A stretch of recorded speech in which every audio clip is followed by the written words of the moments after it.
Welcome to the Forging Wellness Podcast, where we go beyond the basics of health and wellness to build stronger minds, bodies, and communities. I'm your host, Jesse Clark, a firefighter, paramedic, and coach with 19 years as a first responder. I have a passion for this job, for my family, and for truly enjoying life. But I'll be the first to admit I haven't always gotten it right. Had my ups and downs, made mistakes, and learned some lessons the hard way. But that's what this podcast is all about, learning, growing, and forging a better path together. We're diving into mental and physical health, fitness, nutrition, sleep, leadership, real-world challenges, history, and what it truly takes to thrive. Whether you're a current first responder, aspiring to be one, retired, or the spouse of one, this is for you. Life is more than just making it through the day. Let's forge ahead together. Now let's get into it. All right. Welcome to Forging Wellness. Please welcome to the show, Noah Katz. He is just one pillar of Priority Fire Training. They are located in Phoenix, Arizona. Priority Fire Training was founded in 2023 in order to provide realistic fireground training and skill development centered around the belief that all of their actions in training and on the fireground should be rooted to the priority of saving lives, both firefighter and civilian. Priority Fire Training is comprised of experienced cadre members from different departments that all share in the belief of what is truly the priority on the fireground and in life. They have a family-first mindset and are rooted to their beliefs that with this mindset, they should drive their actions to perform on the fireground so that they can give someone else's family their best chance for survival. They do this by focusing their training around forcible entry, search and rescue operations, as well as water application and hose line management skills, in addition to fireground survival and mayday skill sets. They are committed to providing the best instruction that focuses on why they do things, not just how they do them. And it's through repetition and realistic scenarios that they create muscle memory and functionality. They offer small group training and department training through hands-on classes, as well as lecture and presentations. They do not teach anything that they do not believe in or use daily in their own operations. Now, I might mess up your motto here a little bit, but it's Pacta Sunt Servanda. Is that correct, Noah? That's right. Pacta Sunt Servanda. Sunt Servanda. Love that. So agreements must be kept. They honor their oath to the citizen and to their family by striving to be their best and provide first-class training services. I'll post this on the podcast, but you can contact them through Instagram at Priority Fire Training or email them at info@priorityfiretraining.com. To give you an overview of today's conversation, we'll spend a little bit of time on firefighter training and philosophy, some training specialties and practical takeaways, the fireground mindset and culture, and then we'll wrap up. So with that, Noah, thanks so much for joining us today. Please go ahead and introduce yourself. Yeah, absolutely. Just thank you for having me. I appreciate the opportunity to share a little bit about Priority Fire Training and myself and to talk a little bit about what we do and how it's important to firefighters. Noah Katz, captain in the city of Phoenix, got a little over 12 years in the fire service.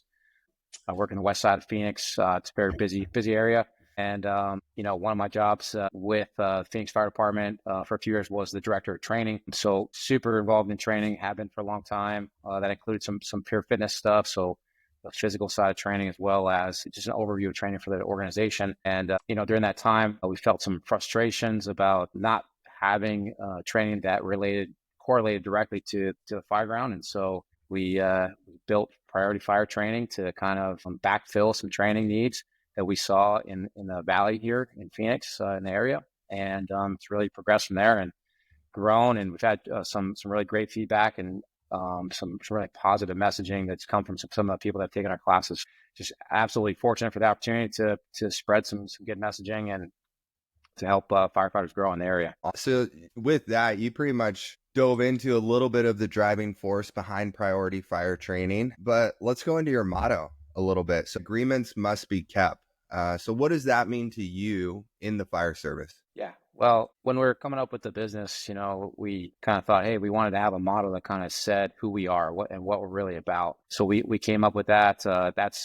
so we didn't make that up. It's Latin, and for agreements must be kept. And it was kind of rooted in two things. One, it goes back to the handshake, and the handshake is the oldest form of agreement, right? People would shake hands, and that was when they said that they were going to keep their word, they kept their word. And as we know in today's society, a lot of times people say they're going to do things, they don't follow through on them, and that's not what we're about. We're about following through on our promises.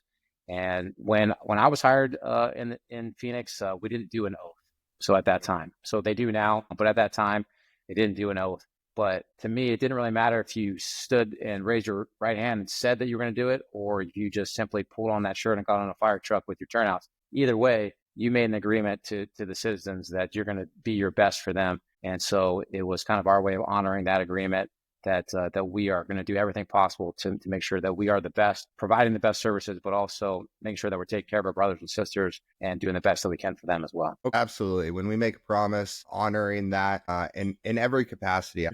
I've always loved that mindset of, just being true to what you say and do what you say you're going to do. So with that, your focus is on realistic hands-on training. When you go out to different departments and help them, you try and mimic realistic hands-on training. You also do provide some lectures and whatnot, but give me a little piece of what is that realistic hands-on training? What does that look like for you guys? Because I'm sure you guys can't burn everywhere you go, but how do you mimic realistic scenarios? Yeah, it can be challenging, right? And I think there's a lot of great information out there. Obviously, with social media and YouTube and all that stuff, there's a ton of information out there. So people are having the ability to have a lot more information for training than ever before. And I think that's awesome. So for us, we take the opportunity to try to provide training that's realistic. What I mean by that is like put some pressure on people. We all know that, hey, at the end of the day, like you can perform skills in a parking lot, in a burn building, on a forced entry prop, but at 3 a.m. when there's flames shooting out of the roof and there's somebody trapped inside, that's not the time to figure out which way your halogen goes into the door. It's not time to figure out, hey man, maybe I can't mask up as fast as possible as I think I can, or I don't really know how to search. So it kind of goes back to that saying of like, oh, we'll figure it out when we get there. And that's one thing that I certainly dislike. And so do CJ and Josh, my partners. So we try to make things as realistic as possible. And one of the ways we do that is to try to increase skill sets. And in doing so, we start obviously every time with why we do things. And one thing that we're very big on is saying, hey, this is not the only way to do things. This is a way, it's not the way. We're going to show you a way that's worked for us, it's successful for us. We've put it into action on the fireground. We know that it works, but hey, it's not the only way to do it. And that is true of all skills. There's multiple ways to do things. And we try to find things that work the best for us, but also if we're working with a specific department, we try to steer our training towards what they already do to make sure that we're in line with their organizational values, because we see that a lot of times. But with that being said, once that is established and you're saying, hey, this is why we do it this way. This is how we're going to do it. And then we start very basic and we kind of scale up from there. So especially, in talking about search or forcible entry in search, when we start talking about search, we talk about why we search, how we're going to search, how we tripod, how we sweep with our hands, how we go enter a room, why we isolate, why we ventilate. And then we can do walkthroughs of that. We put people in their gear, not breathing air. They have high visibility. They're able to do all of that and then kind of ramp up from there so that by the end of the day, they're in low visibility conditions. Now, like you said, it's not always live fire. So smoke machines, sometimes it has to be using the lens over the mask type of stuff. But we try to take away some of their senses, whether that be visual, whether it be auditory, try to increase their heart rate by doing some type of exercise before. So I think you've seen it, but when we did our forced entry class, when we do that class, we do an assault bike challenge with the forced entry door, where you guys have to do 20 calories on the bike, get off the bike, go down the set of stairs. So now they're in tight quarters, and then they got to force the door from there. We know that guys aren't riding assault bikes on the way to a fire, but we do know that people have increased heart rate. Yeah. And so with increased heart rate comes loss of dexterity, becomes increased blood pressure, increased respirations. And so while you don't have all of the factors that you might have on the fireground, you can induce some of those physiological factors that help increase somebody's skill set so they can perform when there really is real pressure on them. So that's some of the ways that we try to increase those skill sets under realistic conditions. Okay. Real quick, Noah, I'm gonna actually share one of your videos so that people can just take a look and see here. Yeah, so there's an assault bike, getting that heart rate up. All right, super simple.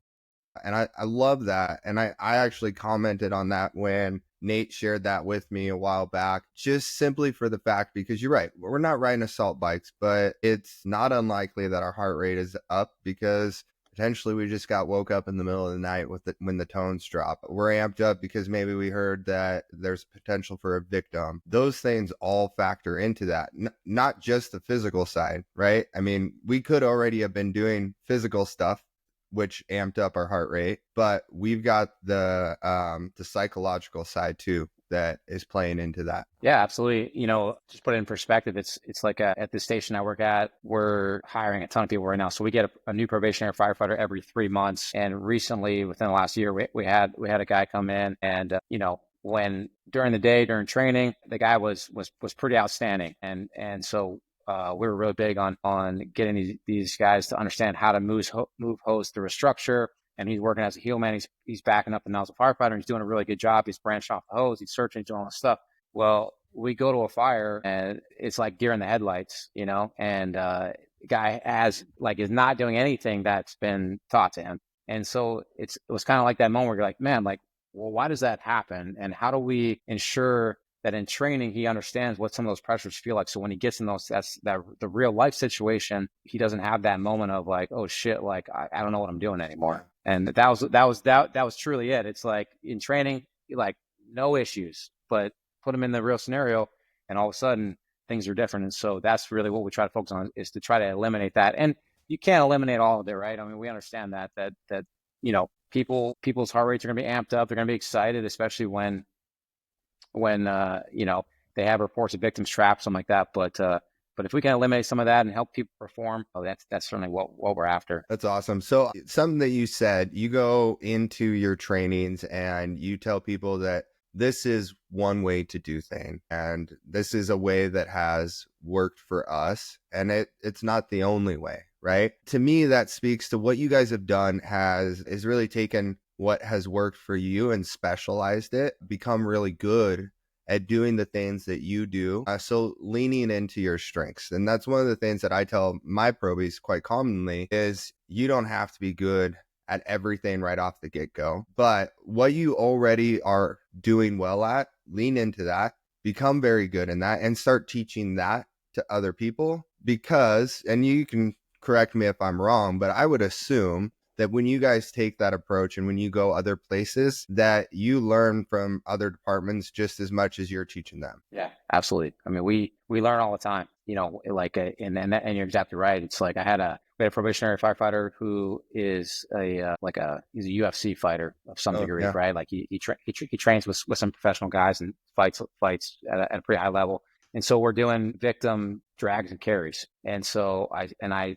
told him, I said, hey man, like you know more about dragging people and flipping people over and than I do, right? Like, cause you do that and you've been doing that since you were a kid. You've been wrestling since you were a little kid. So like, if there's something that you can add to this, hey man, like just because you're young on the job doesn't mean that you don't have something that brings to the table that can improve everybody around us. And sure enough, where he's like watching us do some stuff and he goes, hey, I have something for you. He's like, why don't you try this? And he awesome. Basically flips this guy over super quick. And I was like, how'd you do that? He showed me. I'm like, dude, I love it. And so now we've been teaching that. And that was a few years ago, so yeah, absolutely. You learn from people all the time. And I say, just because you're an instructor doesn't mean that you know everything. It doesn't mean that you should know everything. And quite honestly, one thing that we talk about is, it's okay to be vulnerable and to say, hey man, I don't know something. And vulnerability in the end, I think shows strength. It doesn't show weakness. Because if we're given the wrong information and trying to be hard about it, like we know everything, it's not the right approach. And it's certainly in a fire service right now that really needs the brotherhood and the sisterhood to strengthen the people around us. And we need people to lean on. I think it's okay to be vulnerable and to not be the best at everything, not feel like you know everything. And if you don't, like there's people that can help bring you up. And I think that's a really important thing that we try to focus on. Yeah, that's huge. So I'm going to divert from the podcast altogether for just a second. I always like looking at people's backgrounds. I'm guessing that you're a girl dad. Yeah, Yes, I I am. love that. I am as well. I see the pink balloons in the background and the play set. I love that. Just up until probably about a month ago, my room was completely filled with all of her play stuff, and we finally just got her own space for it. So Nice, nice. Love it. Yeah, we just had a 4-year birthday, so that's what the balloons are from. that's So awesome. yeah, Mine turned 4 last August. So awesome, awesome. Yeah, well, that's cool. I think that leads us right into something that you guys are. It's a big part of what you are, what your mission is, and in your description, where you put family first. Tell me a little bit about that, what that means to you guys. yeah. Family first is certainly where we're at. So prior to fire training is made up of myself, CJ Schreifels, and Josh Brooks, the three of us. Just a little backstory: the three of us worked together at the same firehouse, really busy firehouse, multiple apparatus there, but at the time they're turning around maybe 16,000 calls a year out of that station. So really busy place. We worked there together for a few years, and Josh and I promoted, and CJ went to another place, and we kind of all just, when we were together, we trained a lot. We drove training. We were able to form a really close bond together on and off the job. And so that kind of transitioned into this business. But with that being said, all three of us have a family at different stages in life. Josh has a son who's 18 years old. His son is he's 5, and then my daughter right now is 4. So it's like we're all kind of in different places, but we always said, hey, family comes first, because at the end of the day, it kind of goes back to the performance mindset. And it's like, hey, I live in the city that I work in. So I live 2 miles from a fire station in the city that I work in. I know those people. I've trained some of those people. When my daughter's sleeping, in her bed at night, I know exactly what I expect of those guys showing up. And so my neighbor next door, that's not a firefighter, like they should expect the same thing. And so part of that was always like, hey man, we take care of our families, and we make sure that our families understand why we're pushing so hard, why we train so hard, and we try to include them in that training. And I think some people sometimes think that family and fire service is separated. But to me, especially as a company officer, it's like, hey man, my daughter's at the fire station all the time. And that's super, super important to me. But going back to the family stuff with the business, it's just like, hey man, we pick up slack for each other. And if somebody can't be at a training, can't be at a meeting, it's like, hey, that's okay.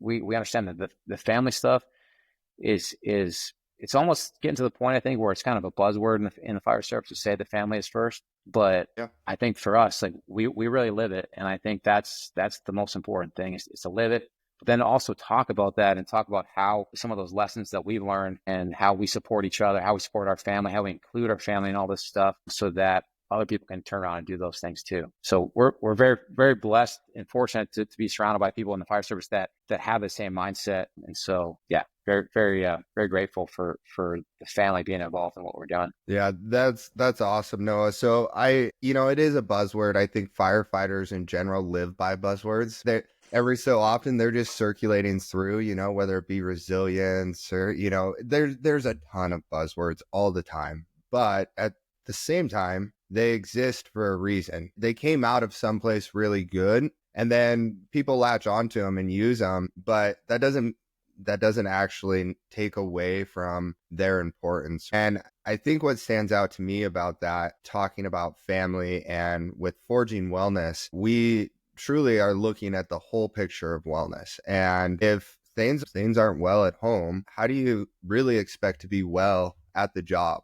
We've all seen the impact that can have when somebody's home personal life comes to work with them and they're not in the right mind space to be there. And that is getting better and better, thankfully, I feel like, in the culture now. And I would just like to continue to see that, because when we have people firing all cylinders because things at home are good, that means that they're ready to go for anything that's coming at work. And to me, it's so big, because this has come up in a couple of my podcasts, a couple of my episodes, but I feel like, obviously politics and extremes that exist there, but there is some extremes in the fire service right now of, safety first culture versus, you should be saving everybody all the time. Like, rescue, rescue, rescue. And it's like, yeah, I mean, those are both important. So in my mind, where I go with that is just the simple fact of safety in the sense of taking care of yourself,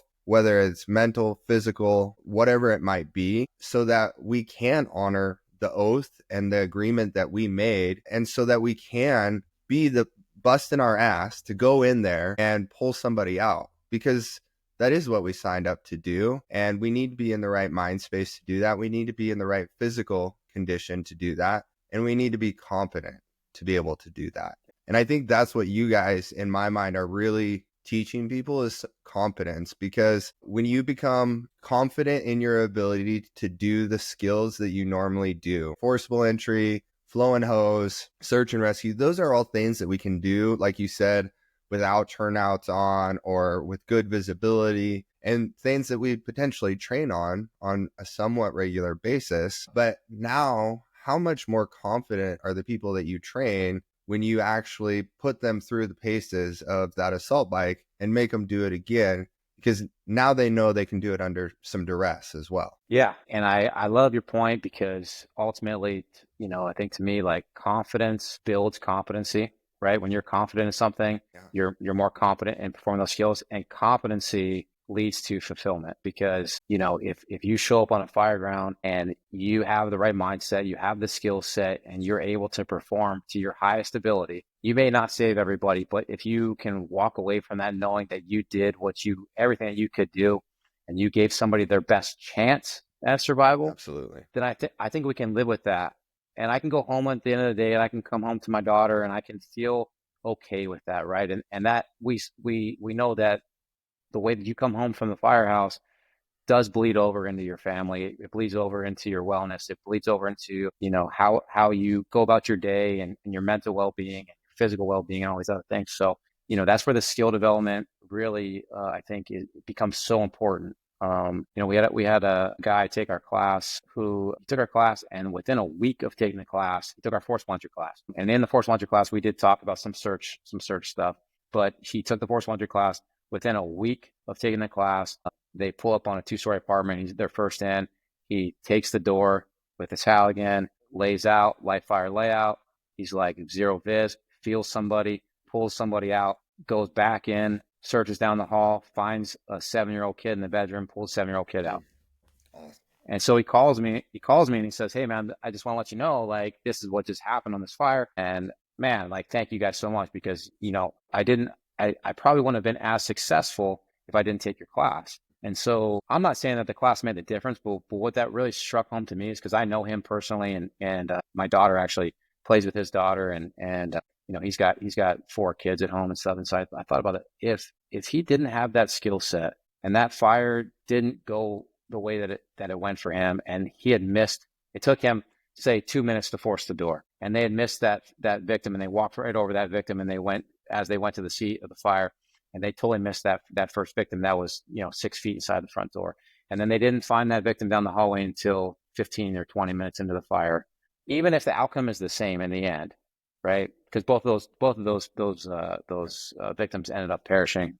But after days in the hospital, with family being able to say goodbye to them and this and everything. So truly their best chance. Yeah. But if he wasn't able to do those things, how does he go home and be the best dad that he can be, the best husband he can be, the best friend that he can be, and all these other things? So that's why I think the skill development stuff is so important, because it bleeds over into all of that. And even though the outcome is what it is, I think that he feels good about the fact that he did what he signed up to do to his best ability on that given night. So yeah, the skill set and the confidence in those skills definitely bleeds over into everybody's well and off duty. You're spot on with that. And I mean, honestly, you said you don't know if the class made the difference, but obviously it made all the difference to him. The fact that, I mean, you probably knew him beforehand, but like you said, I mean, he called you specifically to talk to you about that. So it absolutely did. So what you guys are doing is awesome. So you specialize really in forcible entry, search rescue, water application, and Mayday survival, probably among other things. But out of those, what do you feel like is kind of the most overlooked skill in those areas? Where do you see people really needing the most work, or something that they don't work on in that skill set as often as they should? I mean, in talking like about those skill sets specifically, like in the area that we work, the cities that we work around here, it's interesting because it's like you don't know what you don't know, and I think a lot of that stuff for us came about because we started traveling outside of the state, and Phoenix has a very rich tradition, and there's a lot of very great firefighters here, but there wasn't a whole lot of outside influence for a very long time here. So as Josh and CJ and I started traveling outside of here, it was like, man, our eyes were wide open. And so CJ and I went to Georgia Smoke Diver program,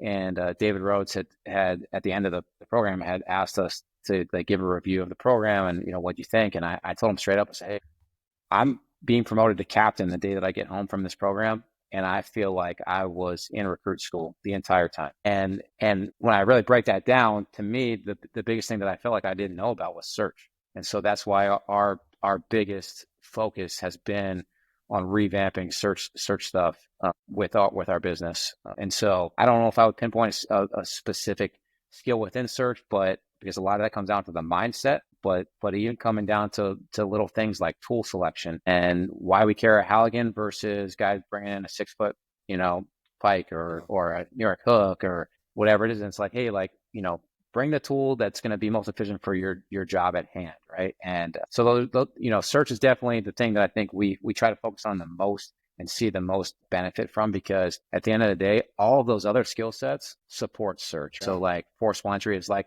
hey, if you can't get inside, you can't search. If you don't have if a line is not coming off the truck and going to the seat of the fire and making fire attack, then that's not supporting the search.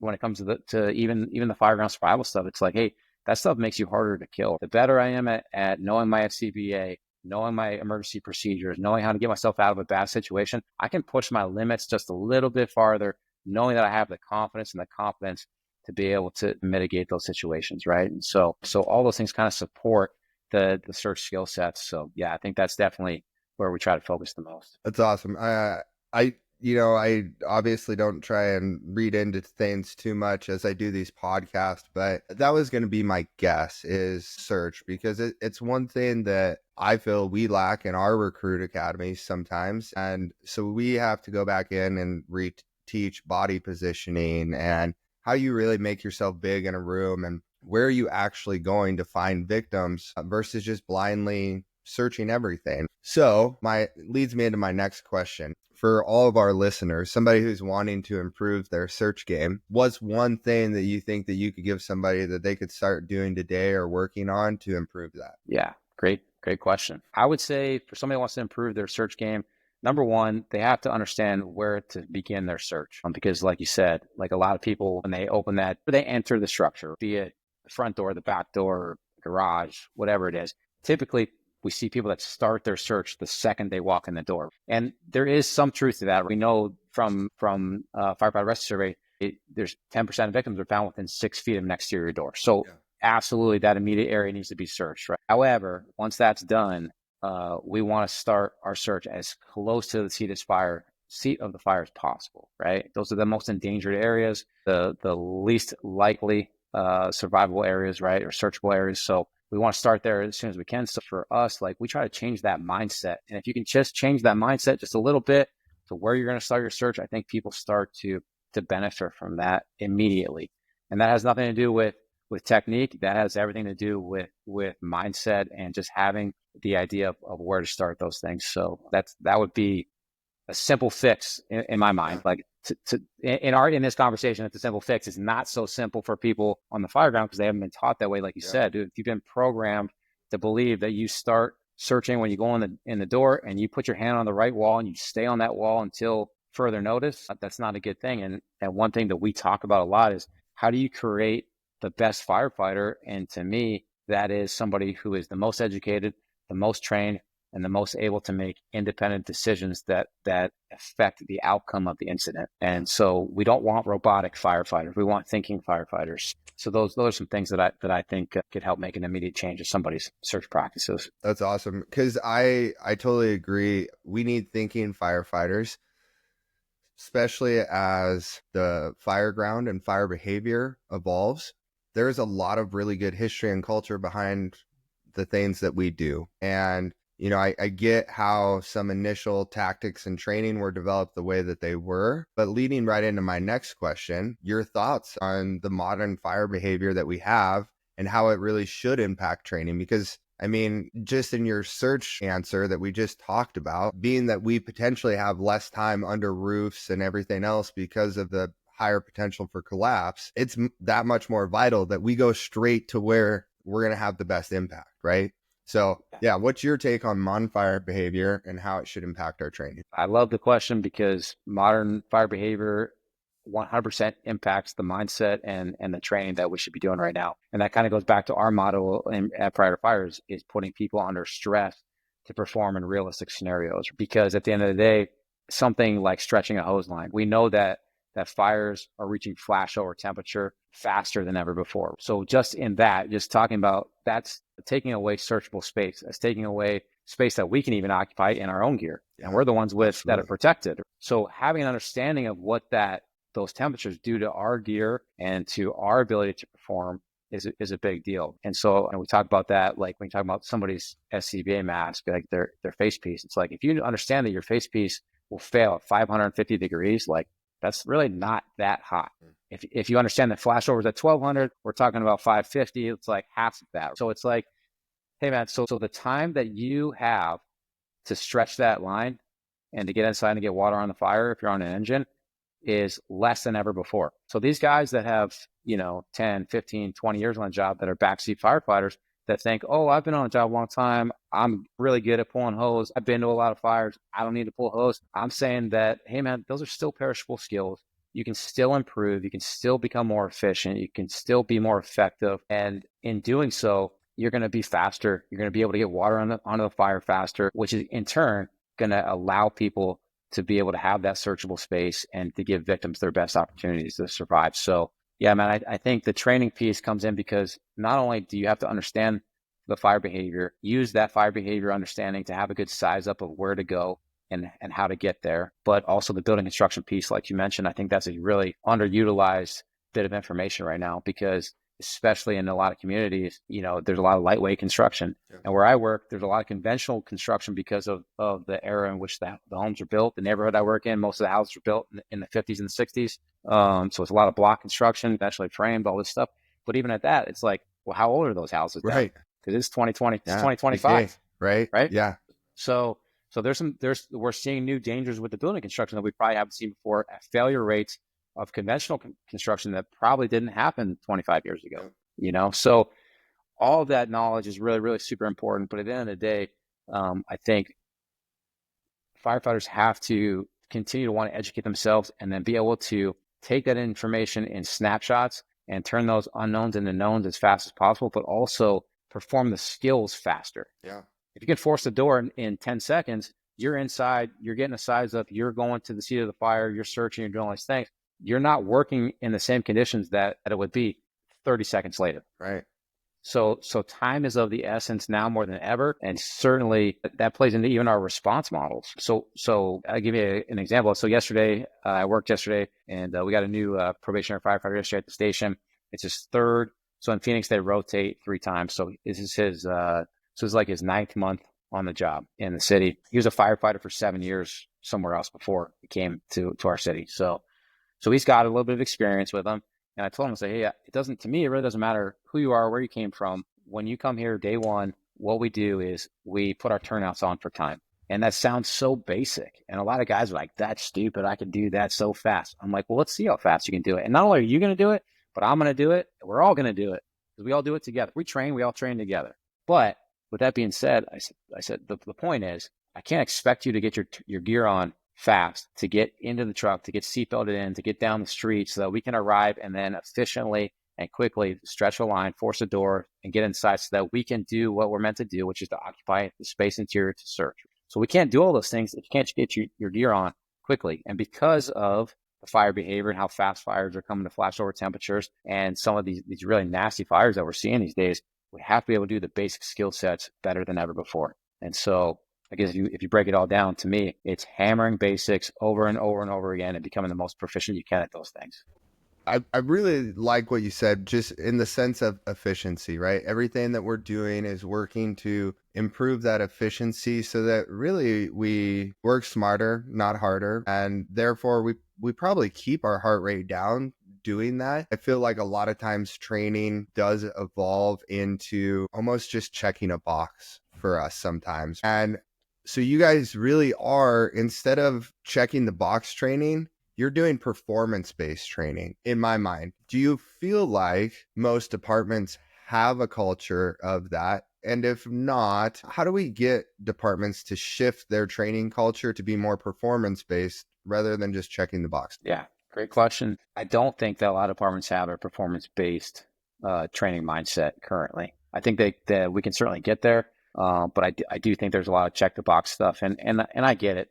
As I mentioned before, I was the director of training for my organization. So like, I understand that schedules get packed. You have EMS, you have wildland, you have hazmat, you have technical rescue, you have all this stuff that has to fit into training blocks. And so sometimes things are overlooked. And if they look at the overall big picture and they're trying to jam in all this stuff, it's like, well, where do people focus on skill development or performance outcomes? And a lot of times, I think departments rely on company officers to do that at the company level. Where that goes wrong is that if a company officer hasn't been brought up in a training culture of performance, then they don't know really how to do that. And it's not their fault. It's just that they don't really understand how to drive that. So one thing that we talk about in the business, so Josh and I both played hockey competitively, from kids all the way up. And so one thing that we talked about is, because we both coached hockey before we became firefighters, was just like in most sports, it's like, if I want to improve my hockey game, I'm going to seek out a coach that can help me skate better. I'm going to seek out a coach that can help me shoot better. I'm going to seek out a coach that maybe gives me some insight on how I can think about the game and maybe forecast and have the mental side of the game too. So like, I'm seeking out skill development only to go back to my team to be a better performer on my team. And if you think about that in the fire service, it's a very similar game. Like you operate on your engine or your truck or your rescue, whatever you work on, in a team of 3, a team of 4, a team of 5. Well, if you go out and you develop your skill set in forcible entry, in search, in mayday mitigation, and whatever it may be, you bring that back, you've just increased your team's ability to perform just based off of increasing your own skill sets. So I would hope that organizations at some point will see the benefit of that. And much like a professional sports team may bring in somebody to, in baseball, maybe they bring in a hitting coach, maybe they bring in a pitching coach. I would hope that at some point in the fire service is able to put some ego aside and say, you know what? Our organization needs a search coach. Yeah. Our organization needs a forcible entry coach. Our organization needs a fitness coach. Our organization needs a mental health professional. Whatever it is that they need to focus on, that they bring in people to help move those things forward, because every organization needs some outside influence to help drive those things forward and hopefully change those cultures so that does go back to the company level. So now the company level can perform and train and then be better for it. So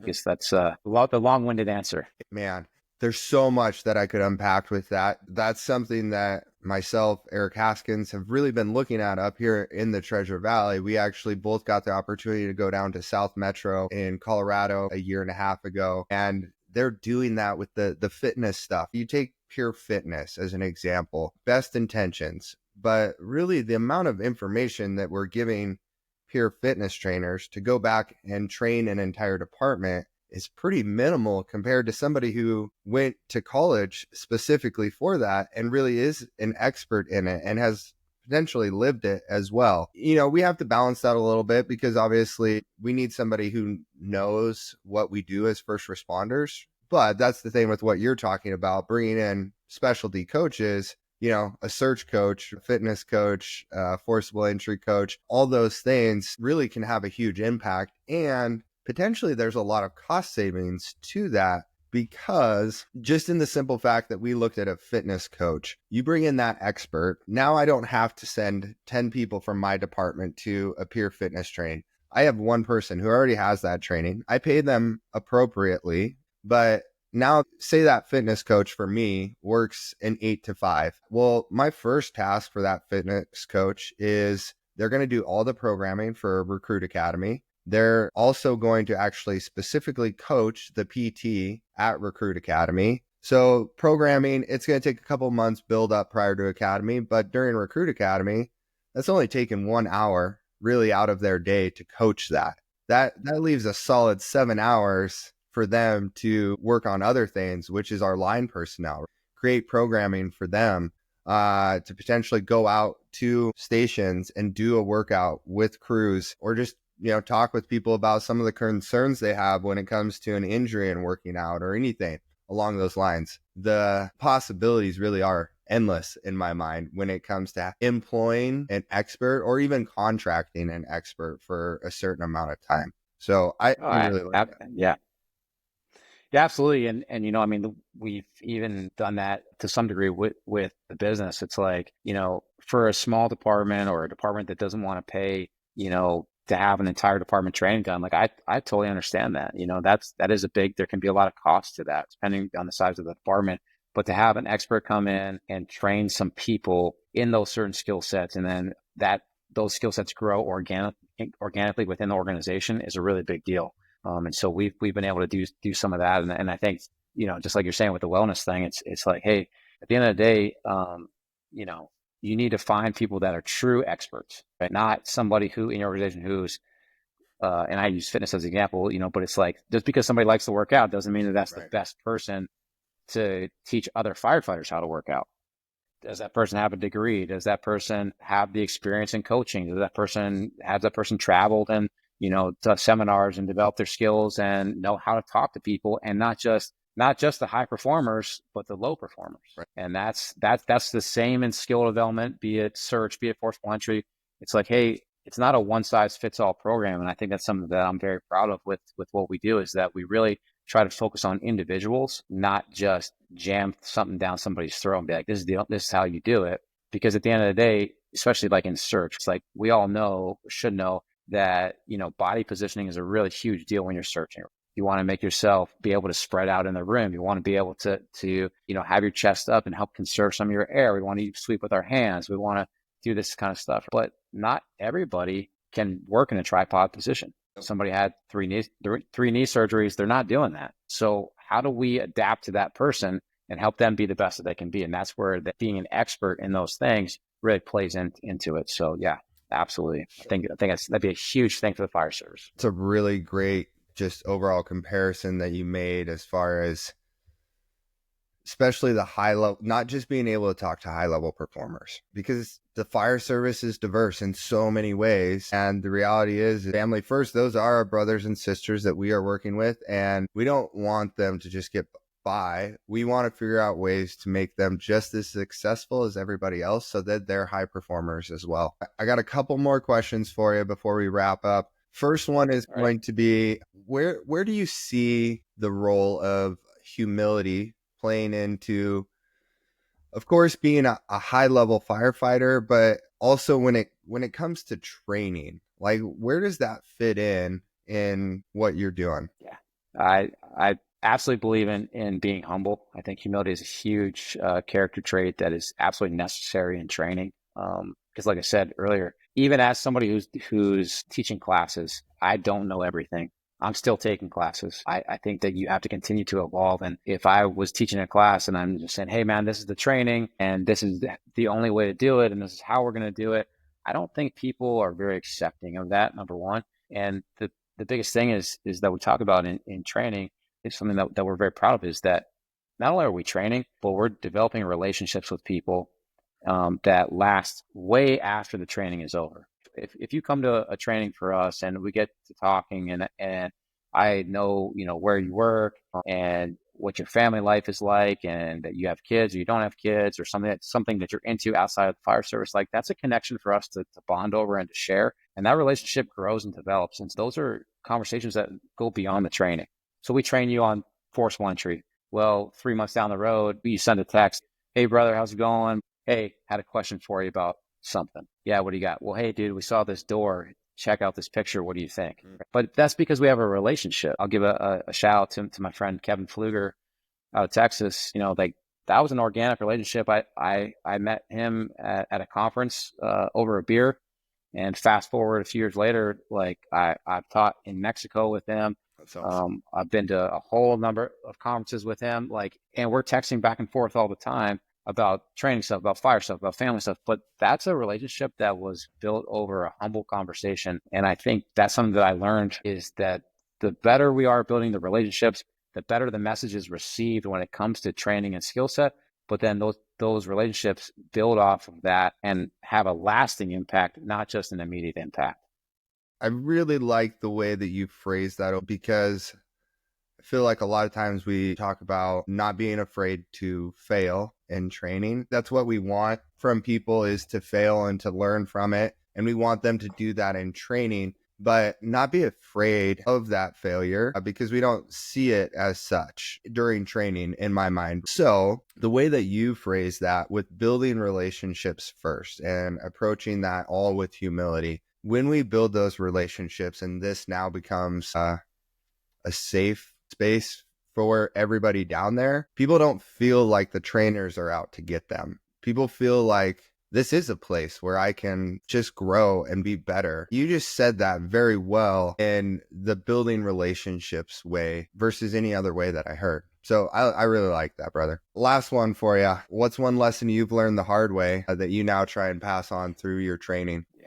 I've learned some hard lessons, definitely. And I think the biggest lesson that I've learned is it is easy for people to mistake your passion for arrogance. And I'm a very passionate person in all things that I do, my family, my passion for the job, for working out, for whatever it is. I go all in when I go in on something. And I know that about myself. And with the training stuff, I'm as guilty as anybody else. But especially after coming back from smoke divers and some of the other classes that I've been to, I was ready to set the world on fire, that we needed to 100% change the way that we do things. I'm fortunate that I'm a company officer, so I control my station and my crew, and my guys are all bought in on that stuff. But it was weaponized, because all of a sudden it's like I got a group of 6, 8, 10 dudes that are right there with me, ready to kick in doors and do things. And what I realized is that changing the approach and the way you approach those things could be incredibly beneficial. I think Alan Bernasini obviously was the fire chief in Phoenix, and so we know a lot about his quotes and stuff here. He always said, "Don't sacrifice a relationship for an outcome," and that's something that I really try to pass on to people, because I unfortunately have soured some relationships with some people that I was very, very close with, because I was so passionate about something and just wouldn't take no for an answer. So I think in the approach of those things, that could have been done a little bit differently. I'm certainly not apologetic for what I believe in. I certainly don't waver in the things that I believe in, but I do think the approach of those things could have saved some relationship that quite honestly, it's sad to say that that's happened, and I'm certainly working to repair those things. But Bruno had it right all those years ago. Don't sacrifice a relationship for an outcome. Well said, brother. That is a great way to wrap up this episode. Just people first, and approach, being tactful in what we do can go a long ways. So what's next for Priority Fire Training? Where are you guys going from here? We're always looking to increase our opportunities, and if anybody ever is interested in booking a class with us, we're happy to talk to them and try to fill up our calendar and kind of go from there. So we'll see what else comes. Sure. Best way to do that, Instagram and your email? Yeah, the email info@priorityfiretraining.com or find us on it. So just a quick recap for all the listeners: Priority Fire Training, real world high performance fire training that saves lives. A philosophy that really revolves around why over how, and then some muscle memory through repetition, and then commitment to your mission overall. With that family first, fireground ready mindset, truly does go into that performance based training that we talked about, which equals best performance under stress. So Noah, once again, thank you so much for coming on today. Really, I will post all of your info into the episode, and really looking forward to, seeing what you guys do in the future. Thanks, Jesse. Appreciate the opportunity, man. And yeah, thank you very much. That's it for this episode of the Forging Wellness Podcast. If you found value in today's conversation, please subscribe, leave a review, and share it with someone who could benefit. Your support keeps this mission going. Want to help us grow? Consider making a donation. Every bit helps us bring more impactful content your way. Follow us on Instagram at Forging Wellness 208 and check us out on YouTube. Thanks for being a part of the journey. Keep forging your wellness, and we'll see you next time.